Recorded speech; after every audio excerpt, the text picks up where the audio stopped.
SEA Portones, 2 años de garantía y 3 controles remotos inviolables. Service los 365 días del año. SEA Portones, 2-601-2611. seaportones.com. Ahora, tal cual lo hemos anunciado, recibimos al ingeniero agrónomo Marcelo Amado, director de Regulación Alimentaria de la Intendencia de Montevideo. Marcelo, buen día, bienvenido. Buen día, Alejandro, es un gusto estar con ustedes y además es importante que el tema de los alimentos esté en la agenda. Es cierto, lo comentábamos recién fuera de micrófono que por distintas razones, preocupación del público, acción de los medios de comunicación y esa simbiosis inevitable que ocurre entre un extremo y otro, los temas vinculados a la alimentación están arriba de la mesa y esa es, desde ya, una buena noticia, ¿no? Sí, por supuesto, hay muchos temas de alimentos puestos arriba de la mesa y en la agenda política y en la agenda social. Por lo tanto, nos reconforta estar trabajando en esto que hace muchos años venimos dando vuelta para que los alimentos fueran considerados a un nivel que corresponde. De hecho, hay algunos asuntos que han ganado la atención, tiene que ver con nuevas disposiciones a propósito de carritos, en el sentido general, no solo los carritos tipo el galleguito, yo soy de aquella época, ¿no? Nosotros también. Bien, tuve oportunidad de conocerlo. ¿En qué año naciste vos? 59. Bueno, yo soy del 65. Bueno. Pero quiero decir, yo soy de los que puedo contar el momento que irrumpieron, ¿verdad? Esos carros de aluminio que brillaban mucho. Tuvimos oportunidad de estar varias veces con el galleguito, con Barcia. Además conocimos a la familia Barcia. Claro, el mercado modelo. El tal por cual, ¿no? El creador o innovador de los carros y además casualmente estábamos trabajando en Inspección General en los momentos que se reglamentó aquellos carros. Bueno, porque vos sos funcionario de la Intendencia hace mucho tiempo, ¿no? Varios años, sí, de la década de los 80 estoy trabajando en la Intendencia. O sea que sos un director que, si bien, imagino, tenés tu vínculo y tus simpatías políticas, no es un cargo político en este caso. No, esto es un cargo de administrativo, de la administración. El cargo de encargado de la Dirección de Regulación Alimentaria es un cargo de la administración, no es un cargo político. Entiendo. Y vinculado al tema de alimentos hace ya muchos años, de los años 90, que estamos vinculados al tema de los alimentos, y tuvimos la oportunidad de participar y de trabajar mucho en la creación de este servicio en el año 92. Antes existía bromatología, existía mercados y ferias, sí, existía expendios, bueno, todo eso fue... ¿Está en un mismo lugar ahora? Ahora todo eso, digamos, se conformó un servicio, se creó la parte de información al consumidor, que no existía, y ahí fue que se le dio el nombre de Servicio de Regulación Alimentaria. Bien, a propósito de nuevas normas, nuevas reglamentaciones que van a provocar que en un mismo carro ella coma un chorizo al pan y él un sushi, por ejemplo. Justamente, sushi, tú mencionas uno de los temas polémicos, ¿no? Sushi no es, sushi precisamente no es. Ahora me vas a hablar de eso, pero antes vamos al título que hoy publica en su página número 8 El Observador: bromatología de la Intendencia de Montevideo a punto de entrar en crisis, advierten que corre riesgo de colapsar, llaman a licitación luego de la frustrada compra del nuevo inmueble. Más allá de ese nuevo inmueble y la frustrada compra, asuntos que merecen ser atendidos por los medios y por el público, a propósito de bromatología y su laboratorio, bueno, que hay de cierto en cuanto a que entraría en crisis porque estaría con riesgo de colapsar. Bueno, si entendemos las crisis como la forma de resolver los problemas y como oportunidad de crecimiento, bienvenidas sean las crisis. La crisis para nosotros es permanente porque estamos en una permanente evolución y de cambio y transformación. El laboratorio de bromatología ya hace muchos años que está planteado y está previsto su traslado y su cambio. Porque ¿dónde está ahora? ¿Es muy pequeño? El laboratorio está enclavado en la calle Isla de Flores, frente a donde antes estaba Strauch, y entre Yaguarón y Ejido. Es una edificación que tiene unos cuantos años, pero además... Al lado del cementerio, digamos. Sí, a 2 cuadras del cementerio. Pero además es un laboratorio que viene creciendo, viene incorporando equipamiento, un equipamiento que requiere determinadas capacidades de instalación. Estamos innovando en metodologías nuevas y eso obliga a un desarrollo del propio laboratorio. Bueno, desde hace unos cuantos años estaba pensado y está planteado el traslado del laboratorio. En algunos momentos se pensó incluso llevarlo junto con el mercado modelo a la unidad alimentaria. Dado que la unidad alimentaria está ahora de vuelta puesta arriba de la mesa y que es muy probable que se concrete en breve, bueno, se estará replanteando también esa situación. Pero el laboratorio precisa, de todas formas, de mayor capacidad de espacio, de distribución. O sea, ¿le está quedando chico o ya está chico? Ese es el tema, ¿no? O sea, el laboratorio, pensemos que este laboratorio hace más de 40 años que está en esa ubicación, por ser generoso con un lapso de tiempo. Y antes estaba todo el servicio, o sea que en el mismo edificio, hasta el 92, estaba la parte administrativa, la parte técnica, la parte inspectiva en el mismo edificio. Al sacar la parte administrativa, técnica, y el 50% de las actividades salieron de ese edificio, eso permitió un desarrollo, un crecimiento en la ocupación del espacio, y eso es en el 92. Hoy, ya de vuelta, ese equipamiento no tenemos capacidad de poderlo... ¿Pero porque cada vez se necesitan más equipos o porque cada vez, digamos, analizan más cosas? Bueno, las dos cosas. Primero porque estamos en un continuo modernización y adaptación de los nuevos equipamientos que se requieren para determinadas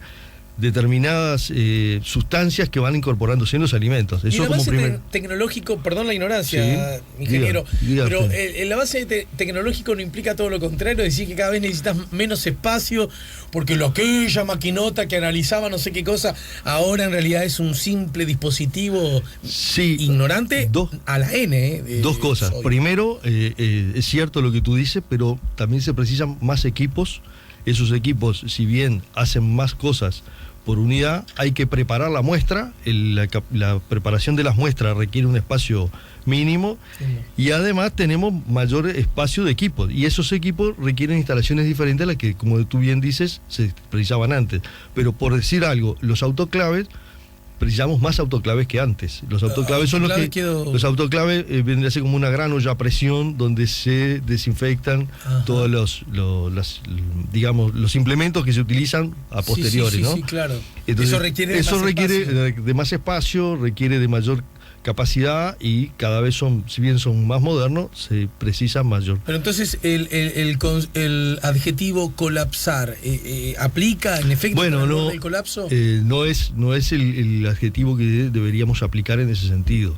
Lo que acá se juntan, me parece que hay una titulación de la noticia que no es correcta con respecto a la realidad. Acá se juntan dos cosas. Una es la necesidad misma de la evolución y de la transformación del laboratorio, que no sería imposible hacerlo en la misma ubicación que tiene, sí algunas adaptaciones mínimas. Y por otro lado, la caída el retiro de la oferta que había de un lugar donde podía haber sido importante su instalación. Uh-huh. Entonces ahí se confluyen ambas acciones, y el título es bastante subjetivo. De todas formas, exagerado, podríamos decir. Si fuera yo el que tuviera que ponerle un adjetivo, diría exagerado. Ajá. Lo que no significa que siga existiendo ese problema. Necesitan mudarse a un lugar más grande. Sí, por supuesto. Eso es real. Y por eso, digamos, si hablamos de crisis como oportunidad de cambio, sí, en ese sentido lo vemos así. Además, el Servicio de Regulación Alimentaria está en un permanente cambio desde hace un año y poco. Estamos cambiando e innovando la forma de sacar las muestras, la forma de relacionamiento con la industria, con los elaboradores, la manera de habilitar las empresas, y estamos haciendo mucho más eficiente. Entonces eso también nos genera mayor necesidad de análisis. Entonces la Intendencia definió licitar solamente la adquisición de un inmueble para trasladar al laboratorio de bromatología donde se analizan los alimentos que se comercializan en la capital y que tiene urgencia máxima. Esta es una frase textual, lo dijo Fernando Nopich, el secretario general de la Intendencia. El traslado, hasta ahí eso está bien, es correcto, digamos. Sí, por supuesto. O sea que estás viviendo como una buena noticia que haya una urgencia máxima en la licitación de un local, al menos para ustedes. Yo le agregaría algo más, no solo los alimentos de Montevideo, sino que en el laboratorio de bromatología de Montevideo, sobre todo la parte microbiológica, se hacen muchos análisis para otras intendencias del interior, de otras intendencias. Uh-huh. Del interior somos todos, porque la frontera es una sola. Bien, está bien. Para otras intendencias, y colaboramos también en algunas investigaciones. Que otras intendencias que no tienen laboratorio y le piden a Montevideo. Sí, o a través de Salud Pública se coordina algunas investigaciones o reafirmación de algunos resultados. Dado que el país no es tan grande como parecería serlo, y tampoco se requiere multiplicar laboratorios especializados. Por lo tanto, ahí se complementa bien toda la colaboración de una intendencia con ¿Y otra. eso lo cobra la intendencia? Bueno, nosotros lo que le trasladamos al intendente los costos que tiene, pero eso queda en el intendente, cómo se relaciona con los demás intendentes y con salud pública con respecto a eso. Bien, vamos a la pausa y al regreso vamos a hablar de los carritos de comida y la habilitación de nuevos productos. Ya que hablábamos del galleguito, ahora hay unos nuevos carros de comida, ¿verdad? Sí, el galleguito Barcia. Barcia, el amigo Barcia. Bien, perdón, Barcia no me perdí. Barcia se llamaba el galleguito. Ah, está bien, está bien. Aquel paradigma, ahora instalado hace décadas, ¿no es cierto? Sí, señor. Bueno, ahora los montevideanos estamos visualizando otro tipo de carros. Sí, porque ¿verdad? surgen las necesidades y la oferta siempre va adelante de las regulaciones. Entonces Bien. ahí es que surgen Las regulaciones, claro, por definición siempre están detrás de lo que es, de alguna manera, el empresario o el mercado, en esa simbiosis que Exacto. tienen estos dos actores, van teniendo. Bueno, ¿dónde estamos parados en ese sentido y cuáles son los nuevos productos que se habilitaron y los requerimientos de la perspectiva bromatológica? Más también me gustaría hacer alguna conversación acerca de, bueno, en efecto, eso que yo te dije un poco provocándote, si los carritos de chorizo ahora van a vender sushi. Y también qué está pasando con la salmonela y la empresa que estuvo sancionada en ese sentido y que tanta preocupación provocó a la ciudadanía en general. Lo vemos luego de la pausa. Estamos conversando con el director de Regulación Alimentaria, estamos conversando con el ingeniero Marcelo Amado. ¿Preguntas? ¿Comentarios? ¿Opiniones? Recuerden que está habilitado nuestro SMS o WhatsApp 099-894-987. Lo repito, 099-894-987. Ya volvemos con La Mañana en Camino.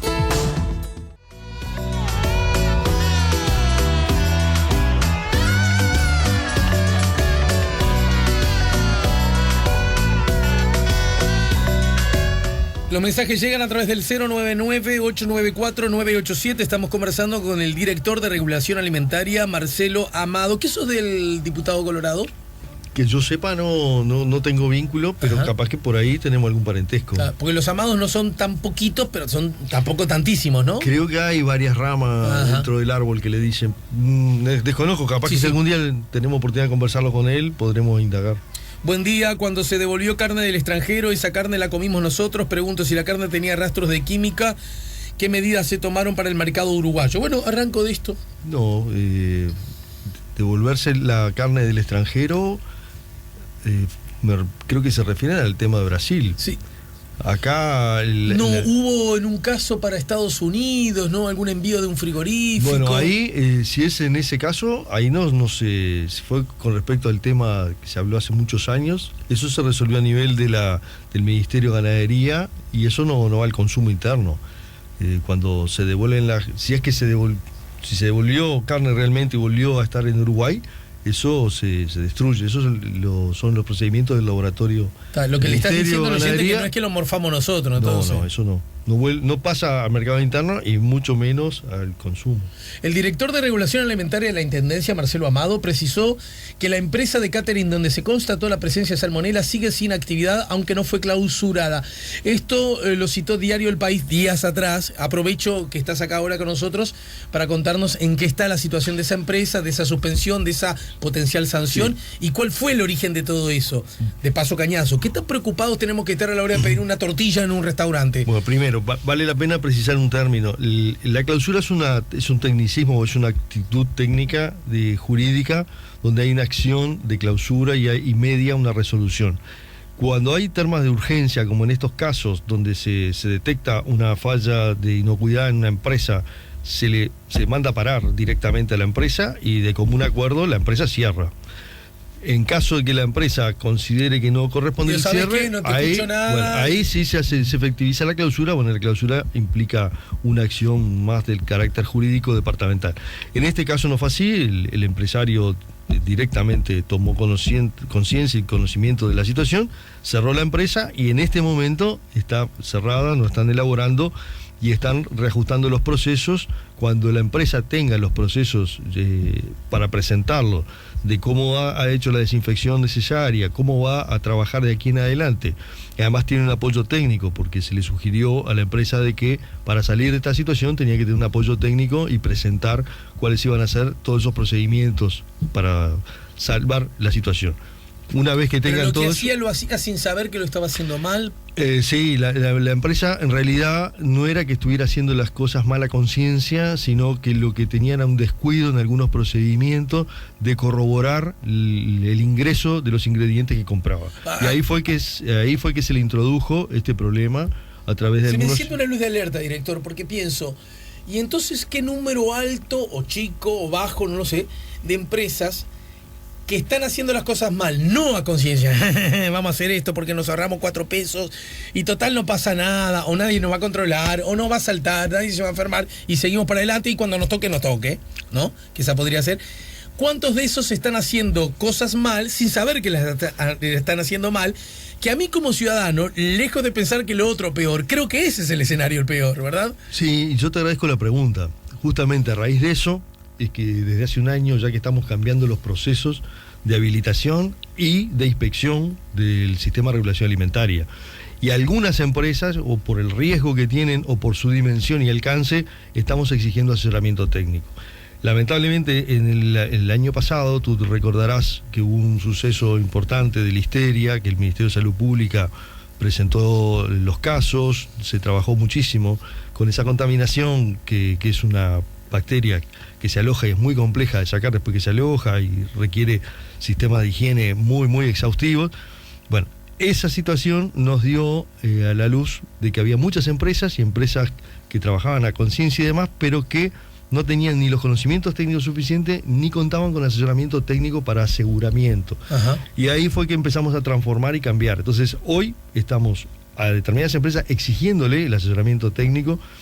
Y yo pongo el ejemplo claro, cuando uno precisa hacer una obra importante en la casa, llama a un arquitecto o se le exige un arquitecto. Cuando uno va a hacer un emprendimiento alimentario de determinada envergadura, y bueno, más o menos cocino, más o menos la voy llevando, todos sabemos cocinar, hemos visto a alguien cocinar al lado nuestro, y con eso creemos que la vamos a resolver. Cuando ya tenemos que alimentar a 100 personas, 200 personas, y todos los días o varias veces en el día, es un riesgo muy importante y no es solo el conocimiento superficial. Ahí se requiere un asesoramiento técnico mucho más profundo. Y ahí es que nosotros exigimos que haya asesoramiento técnico, y por eso es que a lo que hoy las grandes superficies de 400 metros para arriba tienen que tener un asesor técnico, sobre todo cuando tienen roticería y demás, y a lo que es la industria le estamos exigiendo ese asesoramiento. En los catering, dependiendo de la característica del mismo y del riesgo que tengan, es que también estamos exigiendo que tengan asesor técnico. Y estamos yendo al sistema de auditorías, y no solo de inspecciones sorpresas, porque justamente en la auditoría lo que hacemos es ver los procesos y los procedimientos que las empresas utilizan en la elaboración, en la compra de los alimentos, previniendo lo que tú decías, Alejandro. Entonces, comparto contigo que la preocupación nuestra está ahí, y por eso estamos yendo hacia esa forma, y hoy lo que nos da, el resultado que nos da, es que ver de que realmente no hay casos. Bien. Esto es un caso paradigmático, pero no hay casos de intoxicación. Pero ¿cómo se produce la fiscalización? Quiero decir, justamente, nos enteramos que cuando yo me contamino, o alguien revisa que antes que yo me contamine. Bien, por suerte nosotros estamos trabajando a las sombras, en el sentido de que estamos haciendo un monitoreo. Tú hacías mención del laboratorio. En el laboratorio se están procesando más de 9.500 muestras por año. Gran parte de esas muestras corresponden a microbiología, análisis microbiológicos, y estamos permanentemente monitoreando la situación de la oferta de alimentos en la parte microbiológica de contaminación. Cuando detectamos, vamos por ese lado que indicaba hoy. Detectamos la presencia y a la empresa le intimamos al cierre, sino a la clausura, y eso no trasciende, por suerte, porque no llega a producirse contaminación o no producirse enfermedades por alimentos. Pero es habitual que nosotros a las empresas las estemos monitoreando y que a las empresas les estemos indicando cuando así se encuentran situaciones de corrección. Este es un caso que involucró a más de 100 personas. Hay preguntas de todo tipo. Aparece el invierno y aparecen los vendedores de torta frita. Yo mismo el otro día iba en el auto y vi uno en la esquina que estaba sin cola ni nada y el gordito paró, puso balizas y le dijo, jefe, deme una, ¿no? Más allá del folclore. Alguien pregunta, ¿qué tipo de regulación hay? ¿Qué tipo de control hay? Agrego yo, si es que hay algún tipo de regulación o control. Sí, en este momento, hasta que no salga esta última disposición que tú hacías mención hoy, con respecto a la elaboración, a los carros o vehículos de elaboración de alimentos en la vía pública o en los espectáculos privados, lo que hay es unas recomendaciones, una tolerancia para determinados vendedores que se inscribieron en su momento de tortas fritas, y que eso se estableció hace ya un par de años atrás, y hay algunas recomendaciones de cómo deben de procesar y de trabajar. Lo que nosotros de regulación alimentaria hacemos son los controles del aceite o de la grasa, en este caso de la torta frita, de la grasa, porque ahí es donde puede estar el problema. La torta frita como tal es de bajo riesgo, por no decir de cero riesgo, porque eso a la temperatura que la grasa tiene, la posible contaminación que puede haber tenido, mata todo. Mata todo, exactamente. El aceite y la temperatura mata todo. El único problema que puede haber es que el aceite esté requemado, como se le dice habitualmente, sí. O recalentado, y ahí lo que hay son contaminaciones químicas que a la larga nos pueden deteriorar. Dijiste aceite, pero en realidad es grasa, perdón, ¿no? La grasa. Sí, aceite, pero pensando en las... No, está bien. En las frituras generales. Que es lo que, aplica el mismo concepto para las dos cosas. En este caso es la grasa. ¿Cuál sería el problema de la grasa? Bueno, ¿que sea una grasa recalentada también? Claro, aceite y grasa, la diferencia está en el punto de fusión, pero en este caso es grasa, que es la torta frita, y esa grasa líquida, que es la que está hirviendo cuando llega a altas temperaturas, esa grasa, después que está mucho tiempo, o se calienta o se apaga. Otro de los problemas que tenemos con los aceites y las grasas es que lo apagamos, lo prendemos, lo apagamos, lo prendemos. Bueno, eso genera algunos problemas de posibles contaminaciones. Entonces la grasa, una vez que la usamos, la enfriamos y después la volvemos a derretir. Perdón, ¿pero hay alguien que esté haciendo ese tipo de control? Nosotros estamos haciendo un control no tan exhaustivo como vamos a empezar a hacer una vez que esté la reglamentación vigente, y lo que hay es una tolerancia. Las tortas fritas, lo que tenemos que tener en claro es que van a tener que cambiar su forma de trabajo, porque si una vez que se apruebe esta reglamentación, van a tener que tener un móvil, sea de 2 metros cuadrados, de 4, un móvil. Un carrito, como, digamos, sí, algo sobre ruedas, eso me decís. Sobre ruedas, con una mesada y con un techo mínimo liviano, porque... Pero entonces se van a instalar ya no en las veredas, sino en las calles, digamos. Bueno, eso ya no corresponde a regulación alimentaria, pero... No, para tratar de imaginar... Porque... Pero la carpa, y además hay un tema de seguridad, sí, que es el tema de la grasa caliente... posibles incendios, todo eso. Y quemaduras, porque a veces se utilizan algunos lugares de soporte que no son muy estables. Entonces, bueno, todo eso va a estar regulado por esta reglamentación, y bueno, a partir de ahí empezaremos a ver una oferta diferente de alimentos. Creo que es importante lo que tú mencionabas recién, porque yo recuerdo a Barcia, que fue el innovador de los carros, había una necesidad o había una oportunidad de innovación, y a partir de ahí la Intendencia entró a exigir algunos controles mayores y a exigir lo que llamamos inocuidad de la preparación de alimentos, y Barcia enseguida captó esa idea y fue el diseñador o creador de los carritos. Claro. De los carritos de, como tú decías recién... Claro, acero inoxidable. Acero inoxidable, sí. Daba esa sensación de limpio, ¿no? Exacto. Yo lo recuerdo como algo... El galleguito, ¿no? Cultural que apareció en nuestra generación. Esto que brilla, ¿no? Es exactamente. Ese fue un salto muy importante. Sí. Y hay que también recordar que en esos años, los años 90, había una crisis muy fuerte a nivel de América Latina. Los 90. Bueno, él había empezado con algunos carritos anteriores, pero sin la reglamentación que después tuvieron de la evolución de la... No tenían las canillas, no tenían los tanques de agua.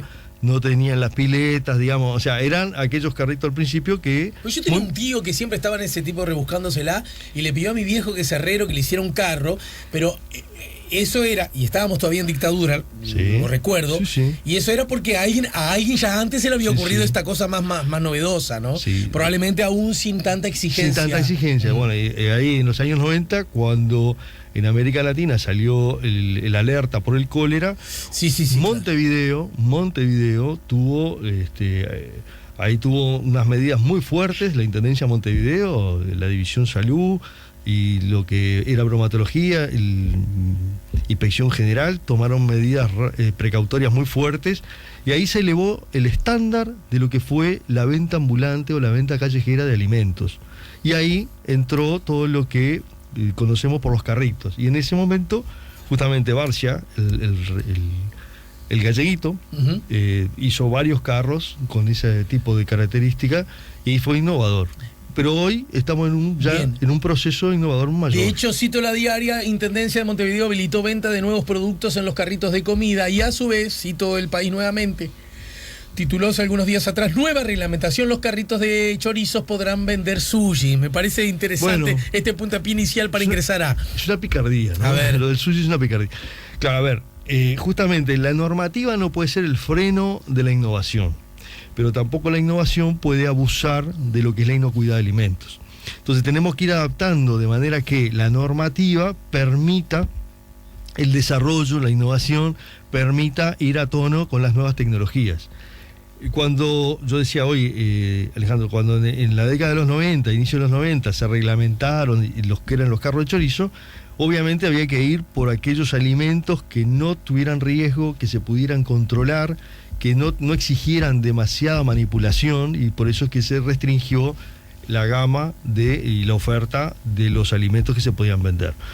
Hoy estamos en una situación mejor, digamos, desde el punto de vista tecnológico, porque el mundo ha adoptado determinadas tecnologías en la preelaboración de alimentos, sobre todo en la parte de frutas y de verduras. Nosotros decimos hortalizas, pero la gente las conoce por verduras, donde existen ya en Uruguay varias plantas elaboradoras que proveen de lo que se llaman las verduras prontas para el consumo, mínimamente procesadas, refrigeradas y envasadas. Lo que habitualmente la gente encuentra en los supermercados como las ensaladas prontas, por decirlo habitualmente. ¿Eso qué quiere Que decir? son de frutas o verduras, ¿no? Son de frutas o verduras.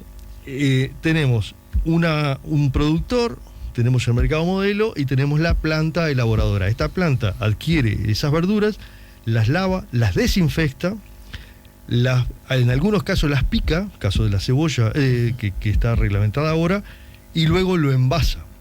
Ese envase es un producto que está registrado y que se debe registrar en el servicio nuestro, y que después, por la cadena de frío que requiere tecnológicamente el mantenimiento de ese producto, llega hasta el consumidor final, o en este caso llega a los carros. Ujú. Se habilitó la lechuga en esas condiciones, que el carro debe comprarla en esas condiciones, envasada, prelavada y pronta para el consumo y ya desinfectada. En el caso de los tomates, que dio mucha discusión, tú te imaginas que ¿Por qué dio discusión? Y porque el tomate es un muy buen ingrediente tanto para el chivito como para el chorizo, como para la hamburguesa, y el tomate tiene que estar cortado. Nadie va a poner un tomate entero en una hamburguesa, obviamente. Si el tomate es un tomate En de... todo caso, pues saldría carísimo. Sí, pero va a ser Bueno, según la dificultoso época, morderlo, ¿no? Va a ser Sí, dificultoso sí. el poderlo morder. Ese es el principio. Entonces, el tomate, de los tomates habituales que tenemos, que conseguimos en cualquier mercado, son tomates grandes, que nos proporcionarían, en el mejor de los casos, o en el menor de los casos, 5 a 6 rodajas. Sí, está bien. Entonces, eso implica que del carro hay que cortar el tomate, hay que ponerlo en algún lado y darle 1 o 2 rodajas a cada cliente, y si entre un cliente y otro se demora un tiempo, esa rodaja queda ahí. Por lo tanto, no creo que sea muy saludable habilitar esa práctica. Entonces, dado que la asociación de carros de chorizo, porque hay una asociación, una gremial con la cual discutimos este tema, se le planteó que de habilitar tomate sería un tomate cherry. Tomate cherry admite un solo corte en el momento de la venta, se prepara el sándwich, ya sea de carne, de chivito o de chorizo, y listo y pronto. Y hay calibres importantes de los tomates cherry que admiten poderlo manejar bien. Ese tomate cherry debe llegar a ese carro también previamente desinfectado, previamente lavado y envasado. Y ahí es donde además... Ojo el tambor que me estás haciendo cuando me estás cocinando el tomate sí, cherry. Disculpen ustedes. Disculpen ustedes. Es la falta de práctica de estar hablando de los micrófonos. No, porque justo son micrófonos que se apoyan en la Sí, mesa. está nada más claro. Entonces, ese tomate cherry, además, que es mucho más sabroso que el otro tomate, por un tema de las propiedades del propio cherry, y el tomate, una vez que lo cortamos, Sí. y eso aplica tanto para el consumidor en el carro como en la casa, una vez que lo cortamos, empiezan a deteriorarse las propias sustancias internas del tomate. Está, pero pará, a ver si te sigo bien. Un tomate cherry para una hamburguesa no me alcanza para nada. No, tú pondrás 2 o 3, eso es un tema del calibre de los tomates. Ajá. Pero cada tomate se corta con un solo, se le da un sí, corte. sí, entiendo. Una vez que se cortó, empieza a deteriorarse el tomate y empieza a perder Claro, propiedades. entonces yo como cliente me aseguro que cada vez que voy a comer, el tomate fue cortado en ese momento. Exactamente. Claro. Ese es el tema. Pero pará, y cuando bajamos uno los va, riesgos. para que, anticipándome lo que puede pensar alguien, sí, pero cuando uno va a restaurantes donde hay buffet, aún incluso en los restaurantes que te preparan un chivito, uno tiene la convicción y lo ve que los tomates ya están cortados, Sí, ¿verdad? ahí hay un mantenimiento en la cadena de frío y Ahí hay está. un manejo en lo que debe ser la cocina de ese restaurante, o lo que es la cocina del restaurante, muy distinto, y además a la intemperie de lo que puede ser un carro. Perfecto, es por eso, no porque el tomate no pueda ser cortado. No, yo me refería previamente. que además, cuando consumimos tomate, nos conviene que el tomate cortarlo en el momento exacto de consumo, Sí. porque ahí preservamos todas las propiedades. Claro. Son dos temas. Pero Una en los cosa es- carritos no se permite que el tomate no, entonces el no. tomate lo tienen que cortar en el momento y ser cherry. Bien, Entonces, ahora, ¿por ahí- qué venía lo del sushi que ahí arrancaste diciendo que era una picardía? Es una picardía, porque primero el sushi es un alimento de altísimo riesgo. El sushi, recordemos que se maneja con el pescado crudo. Sí, Lleva muchísima manipulación, es todo manual, es una artesanía prácticamente Sí. el sushi. Entonces las condiciones de intemperie, las condiciones de un carro, nunca van a llegar a poder tener las condiciones necesarias para mantener la inocuidad de ese alimento. Entonces, incluso actualmente que hay algunas actividades que nos solicitan autorización, nosotros sushi en los móviles no lo autorizamos ni lo vamos a autorizar. ¿qué estamos hablando? ¿De los food trucks? Esto está... Bueno, nosotros le denominamos móviles de elaboración de alimentos. Porque No, pero es mucho, para que la gente sepa que estamos hablando de lo sí, mismo, ¿no? La gente considera, lo denomina como tú decías recién, porque viene de modas de otros países. De otros países, sí. Que en realidad esos países tienen poco desarrollo en la oferta de restaurantes, de bares, como tenemos habitualmente en Uruguay, o están más hacia las comidas rápidas. ¿Me pones un ejemplo, por Y ejemplo? en Estados Unidos, por Claro. decir el caso de la moda. Después hay algunos países donde es moda este tipo de vehículo y es más de carácter turístico que de oferta habitual. Ajá. Pero lo cierto es que en Uruguay se están instalando, ¿verdad? En Uruguay hay un crecimiento en la oferta de este tipo de vehículos. Entonces, vuelvo al inicio. Nosotros tenemos que generar una norma, o sea, esto no es una cuestión de prohibir por prohibir, ni se pueden controlar los desarrollos de este tipo de oferta con prohibiciones. Entonces, tenemos que acompasar la normativa para ver en qué condiciones se puede habilitar o no. Y en este caso, estos móviles, tú le llamas food truck, estos móviles... No le llamo yo, no es que un día yo me desperté... Es como le llama la gente, ¿no?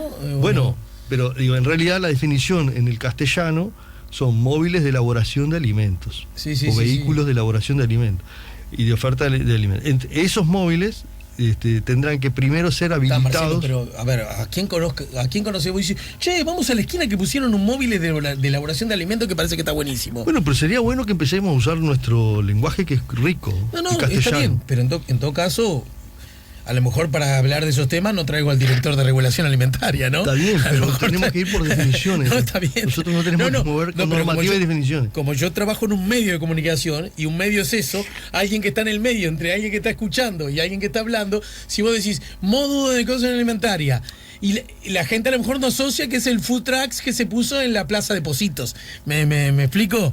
Por Hago supuesto. simplemente de medio. Por supuesto que entiendo. Que cuando pero el director habla del módulo de alimentaria, en realidad está hablando de lo que que popularmente se conoce como food trucks, ¿no? Agradezco su traducción a la jerga, pero nosotros que tenemos una normativa, tenemos que darle la definición Está en la bien. norma. Pero para saber de qué estamos hablando es lo mismo, nada más. Sí, lo mismo o más amplio, porque también cuando... A ver. Más amplio, porque justamente la gente cuando piensa en un food trucks, no se le ocurre asociarlo... Estás hablando del módulo de... Exactamente, de lo mismo. Una picardía vos. Como usted dice. Dale, sí, dale. sí. No, acá se pasa muy agradable, sí. Cuando estamos hablando del food truck, Sí. difícilmente la gente piensa en el carro chorizo. Y el carro chorizo es un food truck. Claro, está bien. Ese es el tema. Ahí sabes cómo, te recontra sigo, tenés razón. Tenés razón. Exacto, entonces... Como la gente cuando pensó en food truck y cuando vinieron a hablar de los food truck, pensaron en lo que son los móviles de elaboración de alimentos Está bien, americanos y nos trajeron esos modelos que nos parecen excelentes, pero tienen hasta 50 metros y son realmente restaurantes móviles. Claro. Eso es una cosa y otra cosa es otra cosa. Ahora, esta reglamentación implicaría, perdóname, pero ahí me sale el gordito, que qué otra oferta tendríamos distinta de la que hasta ahora ya conocemos, porque yo parto de la base que la que hasta ahora ya conocemos está más o menos regulada y me da garantías cuando yo como un pancho, cuando como una hamburguesa, cuando como un choripán, que creo que por ahí pasa. Exacto, de ahí eso se trata. Por eso, primero lo primero, si estamos en una línea de innovación y de acompañar la innovación tecnológica y científica, se habilitó a los actuales food truck de chorizo. Me estás hablando de los carritos. Los food truck de chorizo, entonces a ellos también se les posibilita ir incorporando aquellos elementos, aquellos alimentos Ahí que está. pueden ser tecnológicamente adecuados. ¿Como cuáles, por ejemplo? Y lo que director? estábamos hablando recién del cherry preelaborado, de la lechuga prelavada y desinfectada, ¿no? Pero En eso ese sentido. permitiría que se El traduzca en qué chivito, un chivito. un por chivito, ejemplo. Pero, que antes no estaba permitido. El lomito, eso no... Bueno, No, el chivito es un chivito que tiene que venir congelado, y entonces ahí estamos también impulsando el desarrollo de la tecnología de elaboración de los frigoríficos.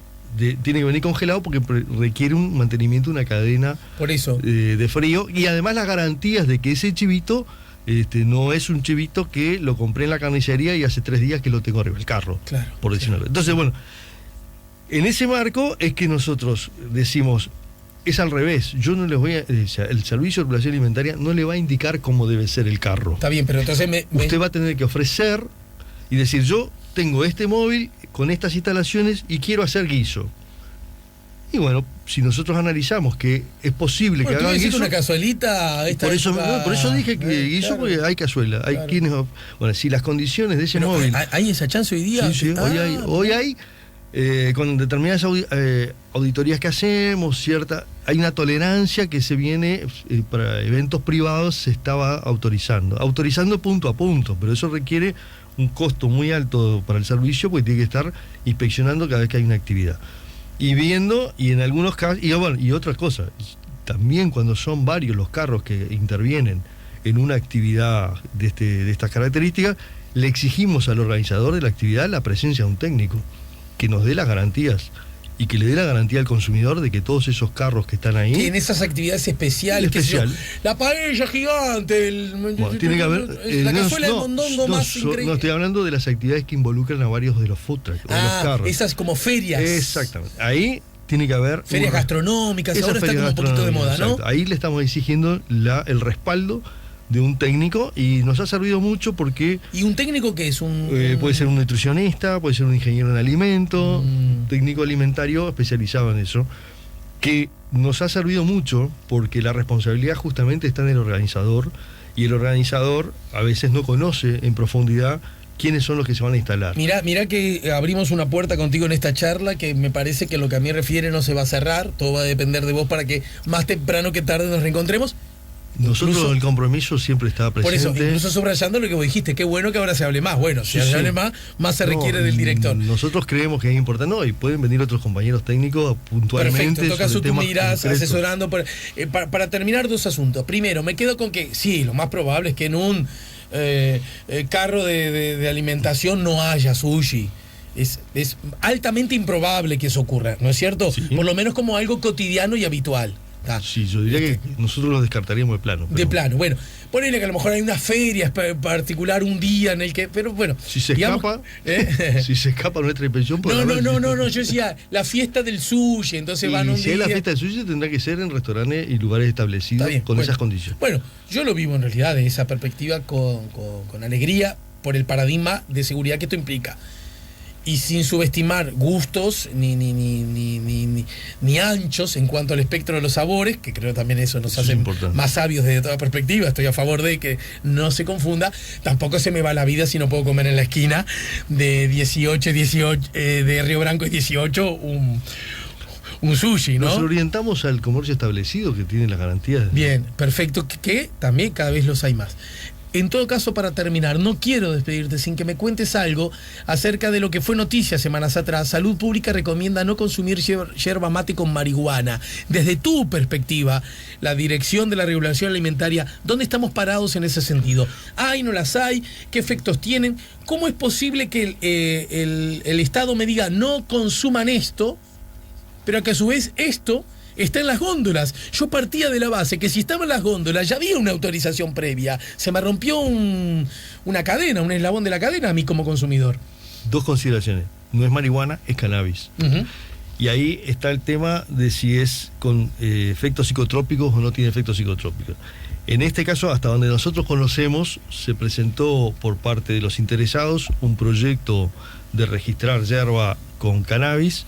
No le corresponde a la Intendencia, porque son las yerbas compuestas. Las yerbas compuestas no las registra la Intendencia, ni las controla la Intendencia. Sí, después lo que hacemos nosotros como regulación alimentaria es la observancia de que haya en las góndolas o en los puntos de venta haya oferta de alimentos registrados. Si el alimento no tiene la autorización o no tiene los registros necesarios por Salud Pública, nosotros indicamos su retiro, como fue el caso.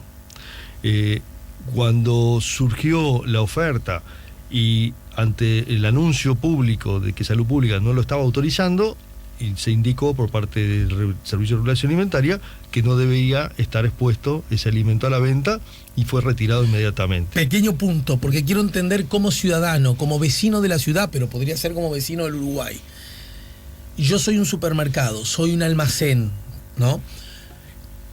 Cuando voy a comprar algo a alguien, ¿no se supone que antes de comprarlo yo tengo que fijarme si tiene autorización? Eso es lo que nosotros estamos exigiendo.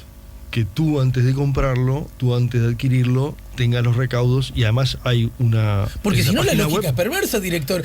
Yo compro y mientras la Intendencia no venga le vendo cualquier cosa a la gente. En la página web nosotros está a disposición y así sabemos que lo han hecho muchos minoristas. No con este alimento en particular porque no está registrado en la Intendencia de Montevideo, pero sí con otros alimentos que nos comunican y nos llaman, me están ofreciendo tal alimento que no está registrado por ustedes, no lo compre. Eso es lo primero. Segundo, cuando se detecta que hay una oferta de un alimento, porque puede pasar, no es el caso pero puede pasar que alguien le ponga un número apócrifo al alimento en su envase. Cuando eso se detecta por parte nuestra, se retira de la venta y van las sanciones para el que lo está vendiendo y si podemos ubicarlo, al que lo ofreció lo mismo. En este caso, ahí hay un tema de particulares, hay un tema de registro. Pero no me cierra porque son empresas constituidas, formales, las que sacaran algo al mercado sin tener la autorización. No me cierra el cuento. Ahí está un tema de la relación de Salud Pública con respecto a las empresas que ofertaban estos alimentos y cuando Salud Pública entendió conveniente anunciarlo, supongo porque habrá visto que estaban a la venta, sacó este comunicado. El trámite, sabemos que hay un trámite de estas empresas de registro ante Salud Pública de este alimento. Pero volviendo a la pregunta inicial. Por otro lado, Salud Pública, sabemos, porque nos consta, ellos nos comunicaron, están haciendo una revisión con respecto a la posibilidad de autorizar alimentos que tengan cannabis. El que tiene que autorizar es Salud Pública y no la Intendencia. No la Intendencia, de todas maneras, es la Intendencia la que saca de las góndolas si percibe que hay. Si percibimos que hay un alimento, o cualquier alimento que no tenga la autorización. Vamos a poner un caso que también es clásico de habilitación de Salud Pública. Las aguas minerales tienen que estar primero registradas por Salud Pública. Sí. Si no están registradas por Salud Pública, no se pueden poner a la venta. Los alimentos que tienen que tener, que dicen sin TAC o que son para celíacos, tienen que tener la habilitación de Salud Pública. Sí. Si no las tienen, no pueden ni registrarse en la Intendencia ni ponerse a la venta. O sea, no es un caso único. La pregunta que yo hago, que repito, me parece de alta importancia, es cuando ustedes, a propósito de lo que señaló Salud Pública, fueron a los comercios y sacaron esa hierba con cannabis, compuesta con cannabis. Cuando la empezaron a sacar, porque Salud Pública dijo, miren que no está autorizada, al comercio que las vendía sin autorización, le dijeron, che, flaco, ¿estás sin infracción? El comercio lo retiró antes que llegáramos nosotros. O sea, les avisamos directamente que no podían tener a la venta y cuando fuimos a buscarla ya no estaban. Bien. Se habían retirado porque así reaccionaron los comercios. Marcelo, ¿la seguimos más temprano que tarde? Cuando usted disponga. Bien, muy bien. Un gusto. Vamos arriba, igualmente, hermano. Marcelo Amado, el ingeniero, director de regulación alimentaria de la Intendencia de Montevideo, nos ayudó a poner la mañana en camino. Cada uno tiene sus debilidades, a mí me hablan de cannabis y no se me mueve mucho el piso. Me hablaron de carritos de comida y estoy como loco, así que estoy esperando que este programa termine ya. Ah, no, si vienen cosas buenísimas. Pedro Crivari, que lo veo ya instalado, ya se viene Mincho, con él también hablaremos del fútbol uruguayo. Estamos en el 98.7, estamos poniendo la mañana en camino. SEA Portones, 2 años de garantía y 3 controles remotos inviolables. Service los 365 días del año. SEA Portones, 2-601-2611. seaportones.com.